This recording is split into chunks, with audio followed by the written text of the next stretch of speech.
Muy buenas tardes para todos, bendiciones. Estamos en esta conversación, en esta oportunidad de entrevista con el doctor Giacomo Cassese para conversar un poco acerca del tema de la globalización y junto con eso ver cuáles serían las implicaciones que tiene para el tiempo en el cual estamos viviendo la globalización y las implicaciones para la misión de la iglesia y lo que nos viene por delante como iglesia. Bienvenido, Giacomo, gracias por este tiempo y esta conversación.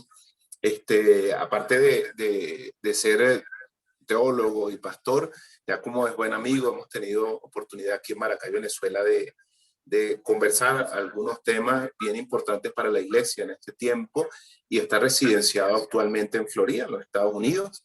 Así que bueno, ya como el tiempo ahora es tuyo, me gustaría empezar sabiendo tu opinión respecto de cómo entiendes tú la globalización. O sea, ¿cuál sería tu acercamiento a la definición del tema? Muy bien, gracias Gustavo por la invitación. Como te dije ayer, el fenómeno de la globalización no es un fenómeno nuevo. De hecho, esto se ha ensayado muchas veces en la historia universal. Tal vez la primera vez que nosotros tengamos récord en la historia es en el caso de la helenización de Alejandro Magno, 300 años antes de Jesucristo, lo que se llamó, ¿verdad? El Imperio Macedónico. Quería dejar una impronta muy profunda en todo el imperio que había conquistado y lo hizo, ¿verdad?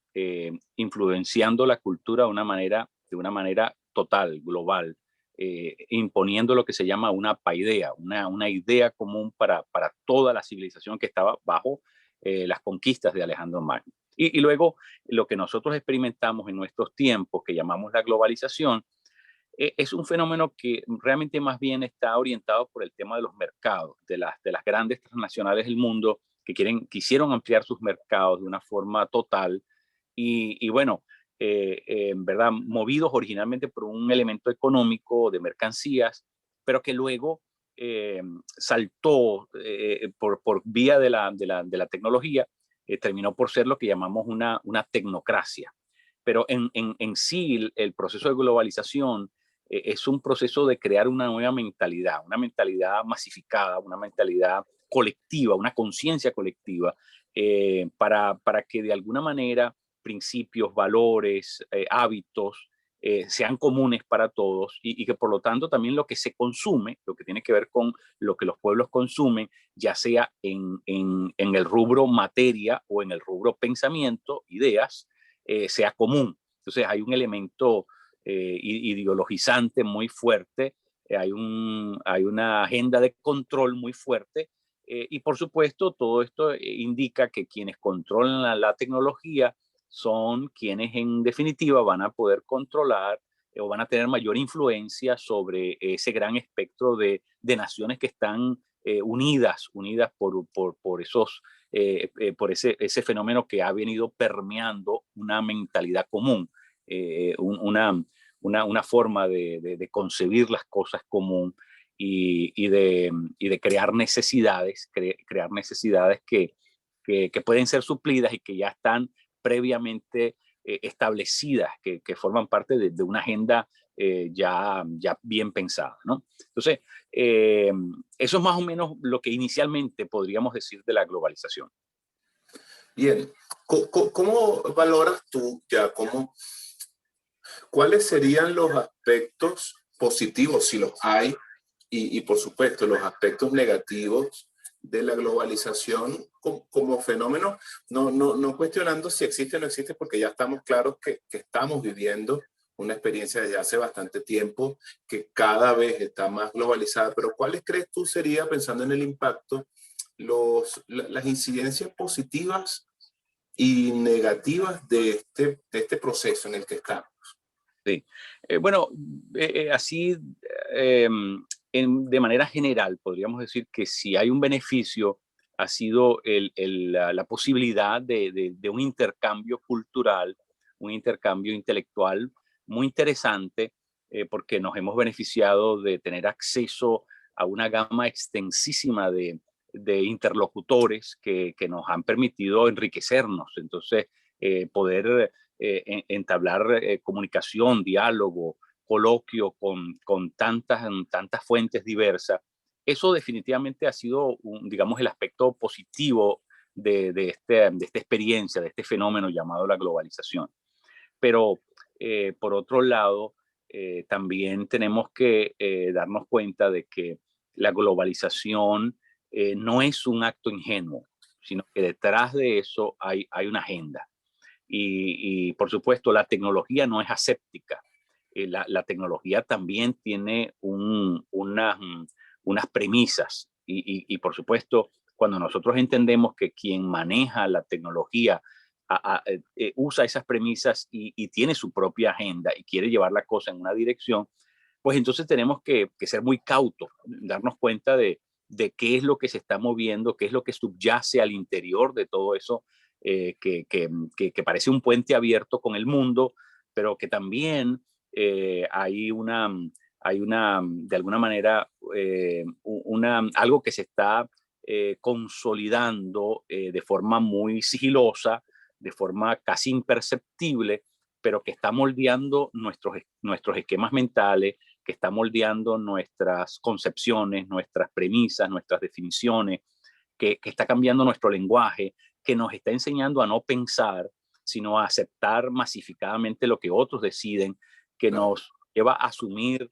¿verdad?, un montón de conceptos y de conclusiones sin pasar por el proceso de analizarlas, de reflexionarlas, de posicionarnos críticamente ante ellas.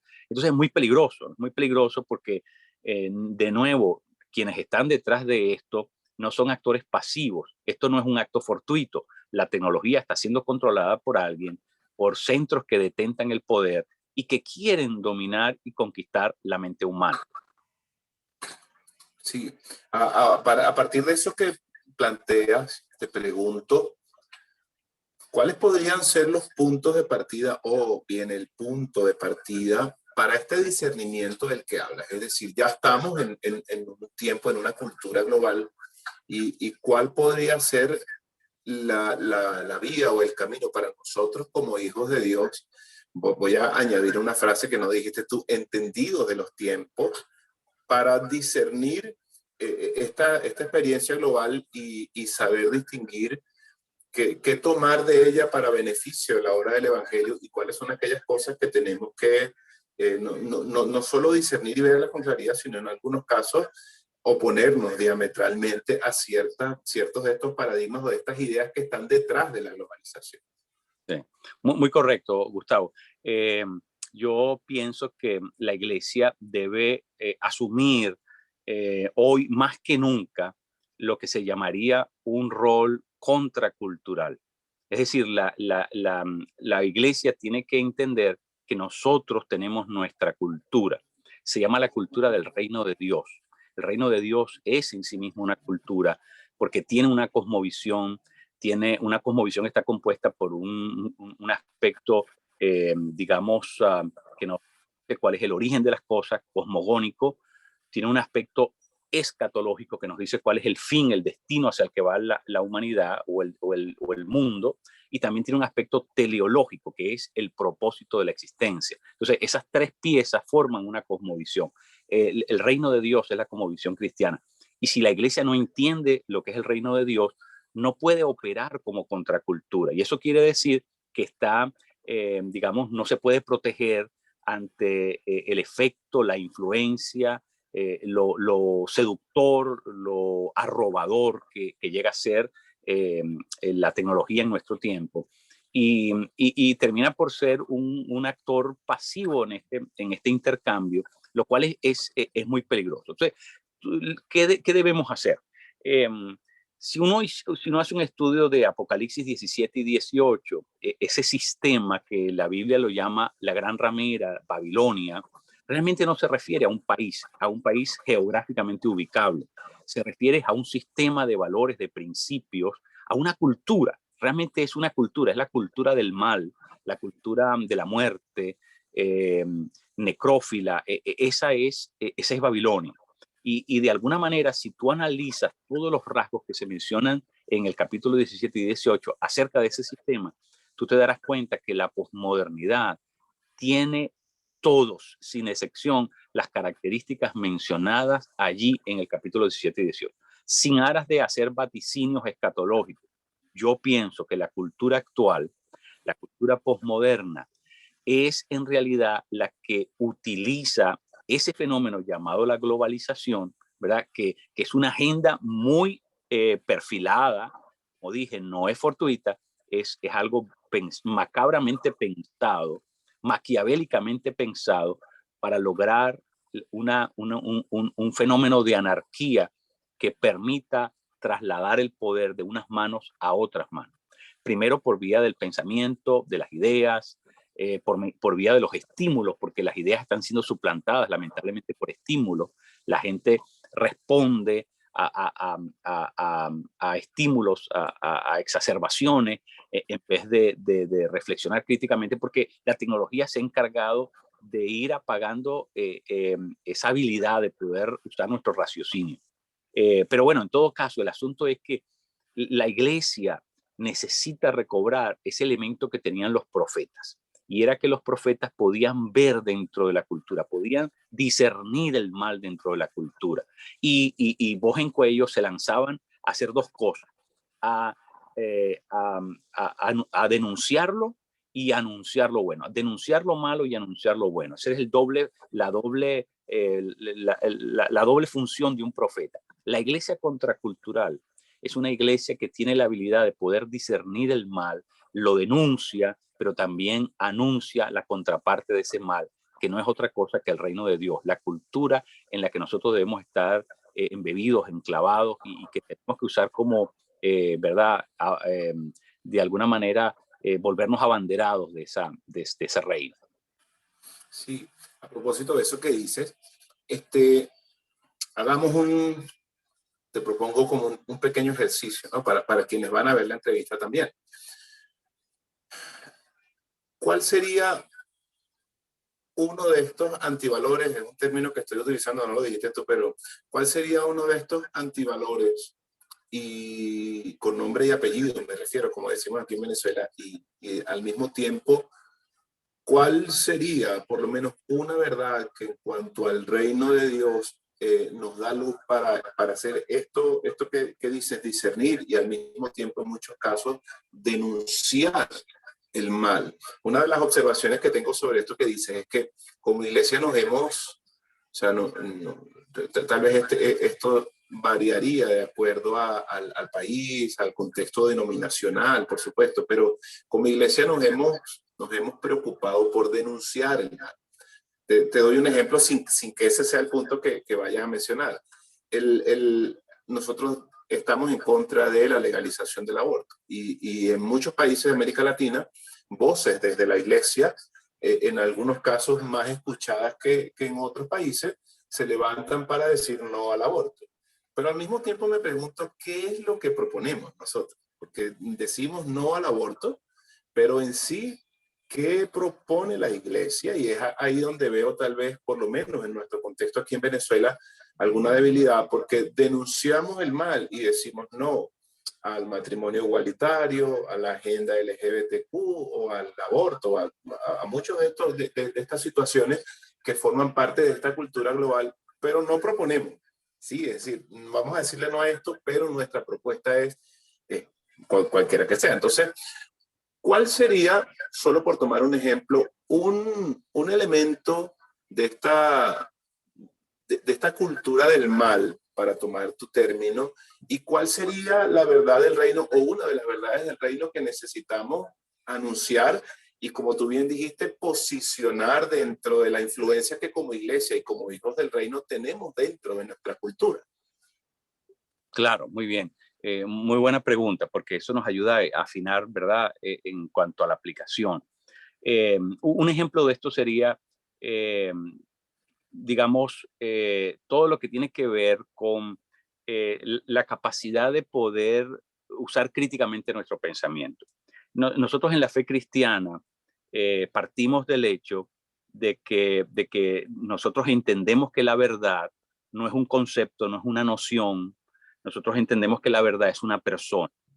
Nosotros entendemos que esa persona es Jesucristo y en él nosotros vemos al hombre de verdad. el hombre que vive según la verdad. Y entonces el hombre, mujer, es decir, quiero decirle, la raza humana.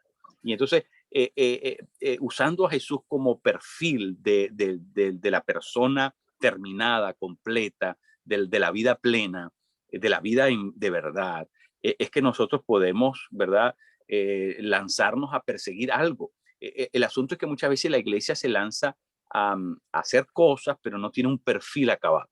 Uno no puede comenzar una empresa si uno no sabe cuál es el producto al que quiere producir, porque va a llegar el último proceso en toda cadena de producción, es lo que se llama el control de calidad. Y el control de calidad tiene que estar predeterminado, es decir, tiene que haber un producto con el cual vamos a comparar lo que estamos produciendo y podemos determinar, dimos en el blanco o simplemente debajo, tenemos que descartar la línea de producción y volver a empezar el proceso. Entonces, la iglesia necesita entender que nosotros comenzamos siempre por donde se termina.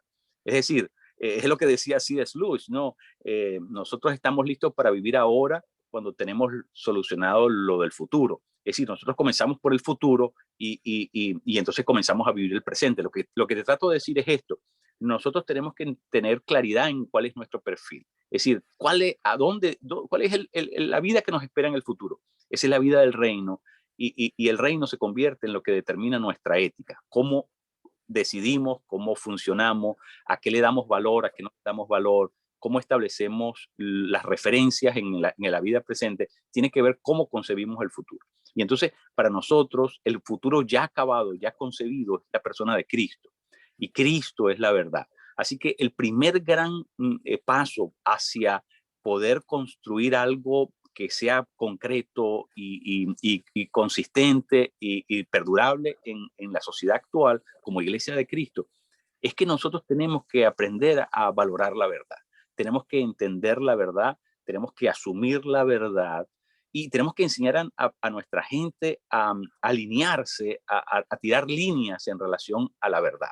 Y la verdad, de nuevo, no es una idea abstracta, la idea no es algo nebuloso, no es algo etéreo. La verdad para nosotros es llevar gente a ser como Cristo. En eso es que consiste la pastoral de la iglesia en una sociedad como esta. Si nosotros podemos hacer gente de verdad, es la única manera como la iglesia va a poder romper con los esquemas de cultura. Pero ¿qué pasa si a nosotros también nos controla la cultura dominante? Si a nosotros nos controla la cultura del miedo, de la muerte, y si nosotros somos susceptibles a esto porque no tenemos la verdad, porque no podemos compararlo con ninguna otra cosa, es decir, no tenemos el perfil acabado, nos van a meter gato por liebre. Y es lo que pasa usualmente en la iglesia. Antes de poder lanzarnos a hacer cualquier cosa de impacto social, tenemos que comenzar por nosotros. Nosotros tenemos que ceñir nuestras vidas al perfil. El reino comienza con cada persona a la vez. Si Dios no puede gobernarme a mí, no puede gobernar a través de mí. Entonces, por eso es que la revolución de Cristo es individual. Primero tengo que ser yo el que es transformado por el poder del Espíritu Santo, que se ciña a vivir a la verdad, que aprende a entender que el perfil y el esquema de vida ético es Cristo, y entonces eso me capacita, me habilita para yo ser un instrumento de cambio en cualquier lugar donde me encuentre. Entonces, la verdad es lo fundante, porque creo que fue a Zucarov, este gran científico ruso, que le preguntaron en una ocasión cuál era lo más poderoso. Le dijeron, es verdad que la bomba atómica es lo más poderoso que hay en el mundo. Y este hombre dijo, no, lo más poderoso en el mundo es la verdad. Y eso sigue siendo cierto. Lo más poderoso en el mundo es tener la verdad. Y cuando nosotros los cristianos hablamos de la verdad, no tenemos la precisión y la claridad de que la verdad es una persona transformada. Y ahí es donde está el efecto de la vida cristiana, del cristianismo, es producir personas transformadas. Si nosotros no podemos producir personas transformadas, ¿cómo vamos a imaginarnos que vamos a producir sociedades transformadas? Es imposible. Claro. Gracias, ya como buenísimo. Ya para culminar esta breve entrevista, ¿alguna oportunidad que tú veas en este tiempo de globalización para la misión de la iglesia? Es decir, algo que este contexto globalizado nos presenta que podría ser útil para el cumplimiento de la misión de la iglesia. Sí, bueno, mencionamos la tecnología juega de ambos lados, ¿no? Juega como un instrumento de maldad, de perversión, de atracción, de seducción y de extravío, pero también juega, ¿verdad? Si la sabemos usar, juega a favor de la iglesia y eso ya ha sido probado. Es decir, tenemos que entonces ser muy hábiles, muy cautos. Como dice la escritura, tenemos que ser, ¿verdad? Muy abusados, muy astutos, es la palabra que usa la escritura, muy astutos en cómo usar ese instrumento que puede jugar para los dos lados. Pero la otra cosa es que yo creo que la posmodernidad nos va a cambiar tanto las reglas del juego que la única manera como vamos a poder participar medianamente de ese juego, ¿verdad? O sea, pelear en el mismo peso, como se dice en el boxeo, la única manera como eso va a suceder es mejorando. La iglesia, la iglesia va por fuerza, no por decisión ni por conciencia, sino por circunstancia, ¿verdad? La iglesia va a regresar a ser una iglesia contundente. Va a ser desafiada, obligada a eso, porque si no en la posmodernidad no la hace. La posmodernidad es el peor reto que se le haya presentado a la iglesia jamás desde su historia. Y se parece mucho al siglo I, en el tiempo de la persecución y donde había una confrontación despiadada entre dos reinos, ¿verdad? El reino del mal y del bien. Y estamos regresando a ese punto donde la iglesia va a ser desafiada a ese nivel. Y lo bueno de todo eso es que quienes se queden dentro de la iglesia van a ser gente probada, gente convencida, gente cristianos con todas las letras. Y eso es buenísimo, porque los cambios no los producen las multitudes, la producen la gente que está comprometida. Y entonces yo veo un gran futuro para la iglesia en medio de todo esto tempestuoso, en medio de todo esto que se nos viene encima. La iglesia va a ser obligada a ser transformada, a mejorar, y eso es esperanzador, definitivamente lo es. Buenísimo. Oye, ya como de veras agradecido por tu tiempo y también bien enriquecido de lo que estás hablando. Se consigue no solo información acerca de la globalización, sino también algunos autores cristianos, siempre solo desde una perspectiva crítica del fenómeno. Pero esto último que dice, creo que es supremamente pertinente porque nos presenta no solo lo negativo y tal vez diría como lo asfixiante de vivir en un mundo globalizado, sino también las oportunidades que como iglesia tenemos, como agentes del reino, para seguir adelante y para encontrar la esencia que es lo que describías hace un momento, guiar a la gente a ser transformados a semejanza de Cristo. Buenísimo, hermano. Agradezco de todo corazón tu tiempo. Tuvimos al principio algunos inconvenientes técnicos ayer y ahorita antes de comenzar, pero agradecido, hermano. Bien, Bendiciones. Saludos a tu familia. para servirte, con mucho gusto. Gracias, Gustavo. Bendiciones. Saludos a la iglesia.